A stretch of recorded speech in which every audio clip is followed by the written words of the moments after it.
So, hello everybody. This is a video I've been meaning to make for a while, and I'm just now getting around to it. So, what this video is about is the different chain pitches. So, for instance, this is 3/8, so is this. This is 4/4, and that's 4/4. We'll get into the chain sequences in a while. That's going to be for a different video, so that up there, and move that up there. That way, we can just focus on this. So, what you see here is the difference between 3/8 pitch right here on the bottom and 4/4 pitch on the top. The difference is, well, to begin with, chain pitch is the measurement between any three rivets. So, take 1, 2, 3, and these three. 1, 2, 3. Add those up and divide by 2. In this case, you add these up, divide by 2, and you get 3/8 of an inch. You take this top one, 1, 2, 3, you add them up, then you divide by 2, and you get 0.44 inches. So, one of the things I would like to point out,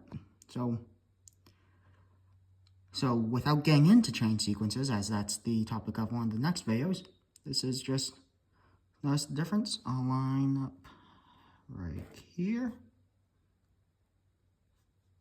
this cutter head, and this cutter head. So I'm trying to line up the actual rivets, as that'll give you the best impression. So there you go. This rivet is now in line with this rivet. You come over, this is tie strap, this is a drive link, that's the actual cutter head, tie strap, drive link. And on every other side of the cutter head, there's another tie strap, so they alternate. As you can see, these rivets, the back of the cutter head rivet, they're both in line. You come up here to the front ones and see how far forward this one is compared to this one. That's because this overall is a larger chain.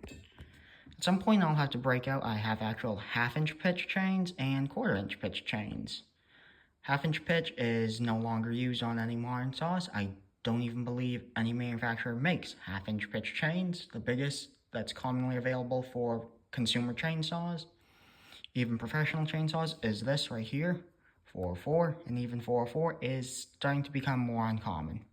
3/8 on pro saws is going to be your most common, followed up by 3/5, then followed up by quarter, and then I'd say probably 4/4 is your least commonly used.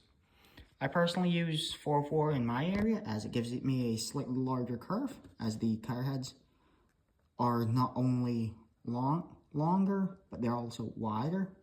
These both are 0.063 or 63 thousandths of an inch drive links. That is just the actual thickness of these drive links. I'll make a whole video on the different chain gauges, as there's everything from, in most cases for chainsaws, handheld chainsaws, you're going to only see as low as 42 or 43 thousandths of an inch drive links. 0.050 is probably one of the most common, especially in the Northeast. Most everything is 050 pit or 050 gauge. After that, there's 058, which is slightly larger. That's a fairly uncommon size. Few Echoes I know of, a couple of Steels, and just a couple of Husqvarnas came with them. Again, it's really uncommon to find. And then on the large end, there's 63 thousandths of an inch drive links. You can actually go smaller than the 42 thousandths on some pruning saws, some really small quarter-inch saws, and you can go above 63 thousandths of an inch when you start getting into some of the heavy-duty processors, and that's where you start running into certain ones of those still do use half-inch pitch chain, but it's very different from the old half-inch alligator chain that a lot of old saws used to run. But back to the topic at hand, which is the pitch. So those are the main differences in pitch, is just how big the cutter heads are and how far apart the rivets are. That is truly by definition the difference, and that leads to another difference, which, there it is. can see how wide that is versus how wide this is. You can see the actual chain tooth sizes are very different. This top one being 4/4, that bottom one being 3/8. Unfortunately, these are both used chains, both have been sharpened a few times, so it's not a true apples-to-apples comparison, but you can get a sense for the sense of scale, I guess. So, again, it's not a huge difference. It's one of those, by eye even, it's hard to tell. We just have one chain. Just one chain out here sitting on the bench. It's hard to tell them apart, but yeah. Here is a nice close-up of the differences in sizes. So these actually both are Oregon EXJ chains. The only difference is 4/4 versus 3/8 pitch. I actually don't know what the 30 or 25 represents on these chains. I am not well versed in modern Oregon stampings or anything, but these both are fairly new Oregon EXJ chains. I personally know the Oregon sequences better than the steels. This is, again, another video. That's going to be one of the real introductory videos where I actually have a lot of the spec sheets from Husqvarna, Oregon, and Steel, where I can show you.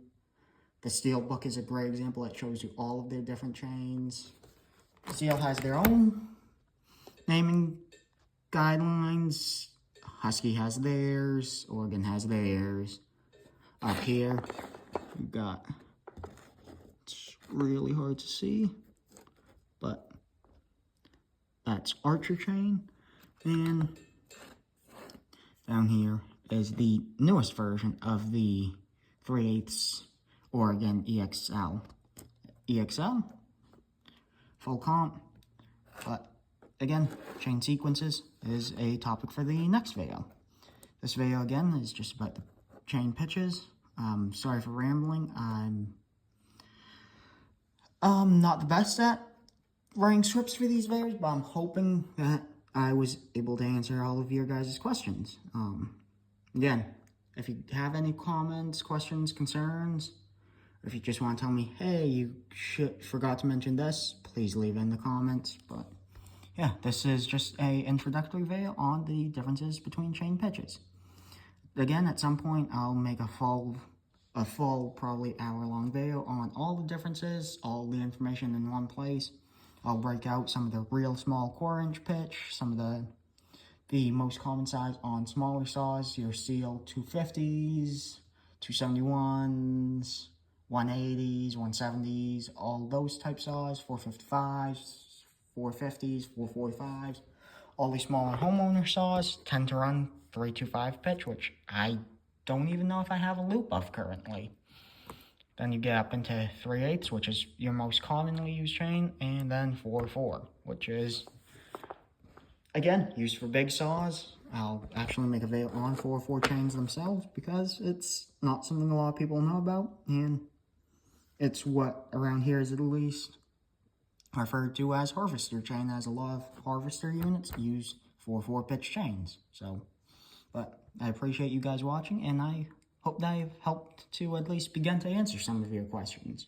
The next video in this series is going to be about the differences between the actual chain sequences, full comp, full skip, full comp, or full skip, full comp. Unfortunately, I don't have any semi-skip, which actually isn't made in 4/4 pitch, but I don't have any 3/8 semi-skip as I cannot get any at this time, but should still be a good video, and I hope that that video will be coming out shortly. But again, thank you guys for watching. If you've got any comments, questions, concerns, please leave them in the comments below, and hope to hear from you guys again. And I really hope that this has helped at least someone. But I didn't have anyone to teach me this, so I had to learn all on my own. So trying to help out some of the new people. Thank you guys for watching.